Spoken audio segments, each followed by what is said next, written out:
ఇది రోల్స్ థియరంకి సంబంధించిన ప్రాబ్లం ఇది. ఇందులో ఇందులో f of x equal to e power minus x sine x అని ఇచ్చాడు. లిమిట్స్ వాడే ఇచ్చాడు 0, π అని. ఈ రోల్స్ థియరంలో మనం గుర్తుపెట్టుకోవాల్సినటువంటి రెండు కండిషన్స్, అంటే ప్రూవ్ చేయాల్సినటువంటి రెండు కండిషన్స్ ఏంటంటే F of A equal to F of B అన్నది ఒకటి ప్రూవ్ చేయాలి. తర్వాత ఏం చేయాలంటే సెకండ్ స్టెప్లో ఎప్పుడు కూడా F dash of C equal to 0 అని తీసుకోవాలి. దాని నుండి మనం సి వాల్యూ ఫైండ్ అవుట్ చేస్తామన్నమాట. ఇక్కడ మీరు అబ్జర్వ్ చేసినట్లయితే ఎఫ్ ఆఫ్ ఏ అంటే ఏంటి, ఇక్కడ ఏ వాల్యూ 0 ఇచ్చాడు, బి వాల్యూ ఎంత ఇచ్చాడు, π ఇచ్చాడు. First of all f of a find out చేయాలన్నమాట. F of a find out చేసి ఆ ఎఫ్ ఆఫ్ ఏ అన్నది ఎఫ్ ఆఫ్ బికి ఈక్వల్ అవుతుందో లేదో చూసుకోవాలి. ఓకే, ఎఫ్ ఆఫ్ ఏ అంటే ఎఫ్ ఆఫ్ 0 చేసాను చూడండి. F of 0 is equal to ఏం చేయాలి, ఎక్స్ ప్లస్ 0 పెట్టాలి కదా, కాబట్టి ఈ power -0 sin 0 is equal to 0 అనమాట. ఎఫ్ ఆఫ్ π అంటే ఈ పవర్ -π sin π, ఈ పవర్ -0 1, sin 0 వాల్యూ ఎంత 0 ఇంటూ ఈ పవర్ -0 0. ఇదంతా క్యాలిక్యులేటర్లో కొట్టిన వచ్చేస్తుంది. ఈ పవర్ -0 sin 0 అని కొడితే 0 వస్తుంది. ఈ పవర్ -π వాల్యూ మనకు తెలిసినా తెలియకపోయినా పెద్ద ప్రాబ్లం లేదు, ఎందుకంటే sin 180 వాల్యూ ఎంత 0 కాబట్టి 0 ఇంటూ ఎనీథింగ్ 0 కాబట్టి దీని వాల్యూ మనం తెలుసుకోవాల్సినటువంటి అవసరం అయితే లేదు. ఓకే, ఇప్పుడు ఏమైంది, ఈ ఫస్ట్ కేసు ఏదైతే ఉందో F of A equal to F of B అన్న కేసు, అది ఏమైంది,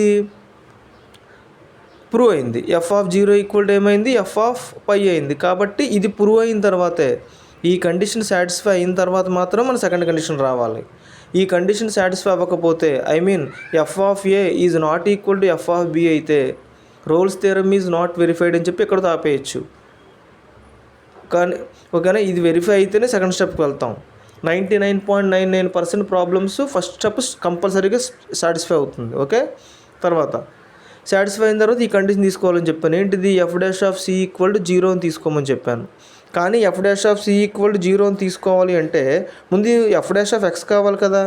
ఎఫ్ డాష్ ఆఫ్ ఎక్స్ కావాలి అంటే ఇక్కడ ఈ పవర్ -x sin x ఉంది కదా, దాని డెరివేటివ్ చేయాలి. మరి దీనికి ఏ ఫార్ములా అప్లై చేయాలి, ఇందులోనూ ఎక్స్ ఉంది, ఈ సెకండ్ టర్మ్లోనూ ఎక్స్ ఉంది, కాబట్టి యూవీ ఫార్ములా అప్లై చేశాను. యూవీ ఫార్ములా ఏంటి, U V dash plus V U dash, అంతే కదా. యూ అంటే ఈ పవర్ -x, వి అంటే ఏంటి sin x, sin x derivative ఏంటి cos x, plus V sin x, ఈ పవర్ -x డెరివేటివ్ ఏంటి మైనస్ ఈ పవర్ -x అనమాట.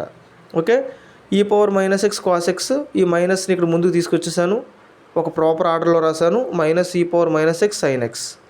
తర్వాత ఎఫ్ డాష్ ఆఫ్ ఎక్స్ వచ్చింది కాబట్టి ఇక్కడ ఎఫ్ డాష్ ఆఫ్ సి కావాలి కాబట్టి మనకి F dash of C find out చేశాను. ఏంటి, e power -c cos c minus e power -c sin c, e power -c cos, అప్పుడు ఎఫ్ డాష్ ఆఫ్ సి అన్నది 0కి ఈక్వల్ కదా, కాబట్టి దీన్ని ఈ టర్మ్ ఏదైతే ఉందో ఈ టర్మ్ని నేను 0కి ఈక్వల్ చేశాను.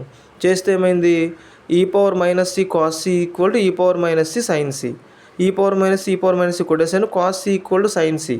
cos c అన్నది sin cకి ఎప్పుడు ఈక్వల్ అవుద్దంటే 45 degrees దగ్గర ఈక్వల్ అవుద్ది, అది గుర్తుపెట్టుకోవాలి. cos c equal to sin c అంటే 45 degrees c value. cos c equal to -c అనుకోండి, c ఎప్పుడు కూడా ఏమవుతుంది 135 degrees అవుతుంది. 135 అంటే ఎంత 3π/4. ఓకేనండి.